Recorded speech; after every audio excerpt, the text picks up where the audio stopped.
Lieutenant doctor प्रवेश कुमार, विभागाध्यक्ष BEd, राजकीय रजा स्नातकोत्तर महाविद्यालय रामपुर एवं एनसीसी ऑफिसर, राजकीय रजा स्नातकोत्तर महाविद्यालय रामपुर। मैं आज आपको अवगत कराना चाहता हूं कि हमें प्रतियोगिताओं को पास करने के लिए या प्रतियोगी परीक्षाओं को पास करने के लिए हमें क्या करना आवश्यक है।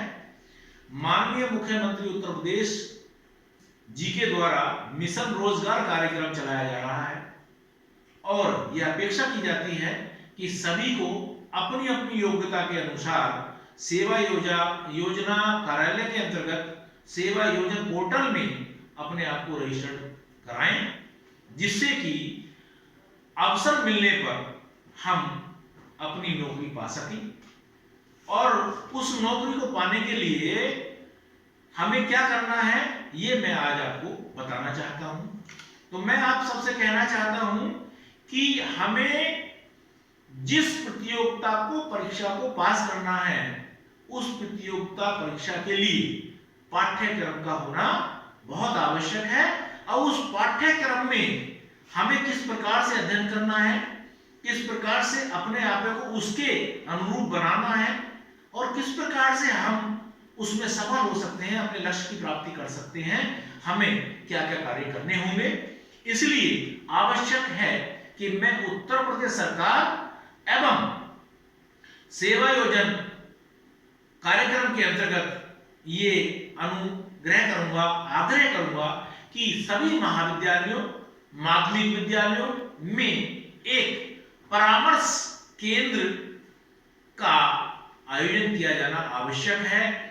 हमेशा वह छात्र एवं छात्राओं को परामर्श दे और आवश्यकता पड़ने पर जिस समय उनके प्रवेश होते हैं, जिस समय महाविद्यालय में आकर के वह नए पाठ्यक्रम में प्रवेश लेते हैं, तो अब उन्हें किस पाठ्यक्रम में प्रवेश लेना है और किस पाठ्यक्रम में उसमें प्रवेश लेकर के अपनी प्रतियोगी परीक्षाओं में जाना है, तो यह डिसाइड करने के लिए एक परामर्श केंद्र की आवश्यकता है, जिससे छात्र एवं छात्राएं अपने विषयों का चयन उचित रूप से कर सकें।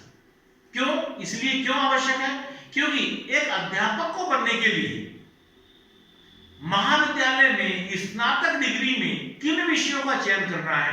अगर हिंदी का टीचर बनना चाहते हैं या अंग्रेजी का अध्यापक बनना चाहते हैं या गणित का अध्यापक बनना चाहते हैं, विज्ञान का अध्यापक बनना चाहते हैं, तो उनको माध्यमिक विद्यालय से जो उन्होंने डिग्री या जो उन्होंने प्रमाण पत्र, जो उन्होंने शिक्षा ली है, उसमें कौन कौन से विषय थे, उन विषयों के आधार पर आप किस विषयों का चयन आगे स्नातक स्तर पर करेंगे, यह आवश्यक होना चाहिए, आपको पता होना चाहिए। यह आवश्यक है कि विज्ञान का शिक्षक बनने के लिए हमें जंतु विज्ञान, वनस्पति विज्ञान, रसायन विज्ञान और भौतिक विज्ञान में से किन विषयों का चयन आवश्यक है। तो विज्ञान विषय का अध्यापक बनने के लिए आवश्यक है कि आपके पास में रसायन विज्ञान और भौतिकी विज्ञान होना अनिवार्य है। ऐसे ही बायोलॉजी का अध्यापक बनने के लिए आवश्यक है कि आपके पास में वनस्पति विज्ञान और जंतु विज्ञान का होना आवश्यक है। कहीं ऐसा ना हो कि आप इस साइंस के अंतर्गत आप सांख्यिकी का केमिस्ट्री के स्थान पर आप प्रयोग कर लें, तो वह विज्ञान का अध्यापक नहीं बन पाएगा। या मिलिट्री स्टडी सैन्य विज्ञान ले लें और सैन्य विज्ञान लेकर के तब भी वह विज्ञान का अध्यापक बन नहीं पाएगा। इसलिए आवश्यक है कि यदि हमें एसएसटी सामाजिक अध्ययन का अध्यापक बनना है तो उसमें आवश्यक होगा कि आपको इन किन्हीं चार विषयों का मतलब है कि एक ज्योग्राफी, एक पॉलिटिकल साइंस, एक हिस्ट्री और एक इकोनॉमिक्स, इन चार में से कोई दो विषयों का चयन होना आवश्यक है, तभी हम सामाजिक विज्ञान के अध्यापक बन सकते हैं। तो इसलिए सबसे पहला विषय यह है कि नौकरी पाने के लिए हमें विषयों का चयन ठीक प्रकार से करें।